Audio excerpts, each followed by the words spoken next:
Hi, I'm Nillu Nasser and this is my new book, Hidden Colours, which is out in a few weeks. It's the story of Yusuf, the Syrian acrobat, and Ellie, the German journalist, whose paths crossed in Berlin at the immigrant circus. And I thought I'd read a scene to you from the opening act. And at this point in the book, it's really early on, Yusuf's at the immigrant circus and the performance is in full flow. And he's thinking of his mum back at home in Syria, who he's left behind. Here we go. Yusuf's eyes blurred and he retreated into a memory of his mother.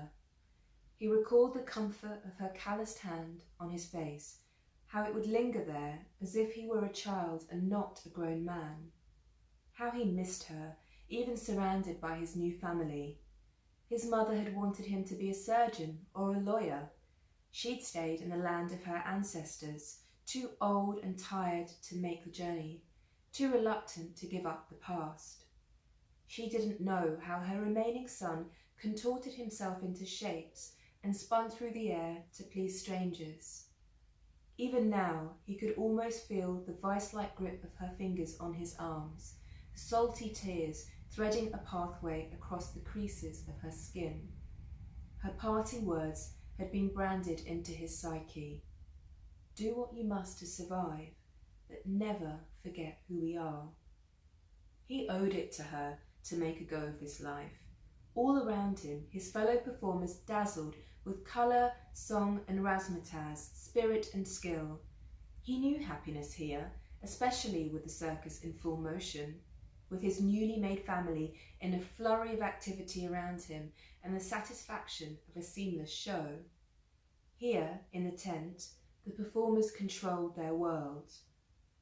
Soon it would be time for the finale, when the performers flooded the arena once more, the acrobats, the clowns, stilt and tightrope walkers, leaping horses and dancing goats. The world would shrink to a point inside the big top, and all around there would be the energy of a dozen planets and colours stolen from Allah himself. He would feel like it was a wedding in Syria, when the village came together and his face hurt from smiling, his feet ached from all the dancing, and his cheeks flushed with the heat. The finale was when the circus most felt like home, when they were together like they belonged, misfits and broken people who had only become whole once they found their way together like magnets. Suddenly, a shout pierced through the serenity of the lute. An audience member called out, puncturing the dreamlike trance of Amina, Aya and Aisha's dance. Again it came, brash and unapologetic, a dose of reality crashing into the fantastical realm they had toiled to create.